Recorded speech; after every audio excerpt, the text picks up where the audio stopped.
ಮೊದಲ ಕಾರ್ನಾಟಿಕ್ ಯುದ್ಧ. ಈ ಯುದ್ಧವು 2 ವರ್ಷಗಳ ಕಾಲ ನಡೆಯಿತು, 1746ರಿಂದ 1748ರವರೆಗೆ.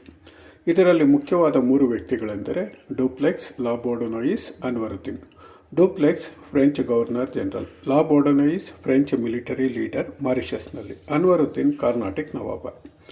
ಡುಪ್ಲೆಕ್ಸ್ಗೆ ಮದ್ರಾಸನ್ನು ವಶಪಡಿಸಿಕೊಳ್ಳುವ ಆಸೆಯಾಗುತ್ತದೆ. ಆದ್ದರಿಂದ ಅವನು ಮಾರಿಷಸ್ನ ಫ್ರೆಂಚ್ ಮಿಲಿಟರಿ ಲೀಡರ್ ಆದಂಥ ಲಾ ಬೋರ್ಡೊನೋಯಿಸ್ನನ್ನು ಮದ್ರಾಸ್ ಮೇಲೆ ದಾಳಿ ಮಾಡಿ ವಶಪಡಿಸಿಕೊಳ್ಳಲು ಪ್ರೇರೇಪಿಸುತ್ತಾನೆ. ಅದರಂತೆ ಮದ್ರಾಸ್ ಲಾ ಬೋರ್ಡೊನೋಯಿಸ್ ವಶವಾಗುತ್ತದೆ. ಬ್ರಿಟಿಷರು ಮದ್ರಾಸನ್ನು ಮತ್ತೆ ತಮ್ಮ ವಶಕ್ಕೆ ಪಡೆಯಲು ಅನ್ವರುದ್ದೀನನ ಸಹಾಯ ಕೇಳುತ್ತಾರೆ. ಇದಕ್ಕೆ ಒಪ್ಪಿದ ಅನ್ವರುದ್ದೀನ್ ಮದ್ರಾಸ್ ಮೇಲೆ ದಾಳಿ ಮಾಡುತ್ತಾನೆ, ಆದರೆ ವಶಪಡಿಸಿಕೊಳ್ಳಲು ವಿಫಲನಾಗುತ್ತಾನೆ. ಆಗ ಬ್ರಿಟಿಷರು ಮದ್ರಾಸನ್ನು ಹೇಗಾದರೂ ಮಾಡಿ ಮರಳಿ ಪಡೆಯಬೇಕೆಂದು ಯೋಚಿಸಿ ಲಾ ಬೋರ್ಡೊನೋಯಿಸ್ಗೆ ಹಣದ ಆಮಿಷ ಒಡ್ಡುತ್ತಾರೆ. ಆಮಿಷಕ್ಕೆ ಒಳಗಾದ ಲಾ ಬೋರ್ಡೊನೋಯಿಸ್ ಬ್ರಿಟಿಷರಿಂದ ಹಣ ಪಡೆದು ಮಾರಿಷಸ್ಗೆ ಹಿಂದಿರುಗುತ್ತಾನೆ. ಮದ್ರಾಸ್ ಮತ್ತೆ ಬ್ರಿಟಿಷರ ಅಧೀನವಾಗುತ್ತದೆ.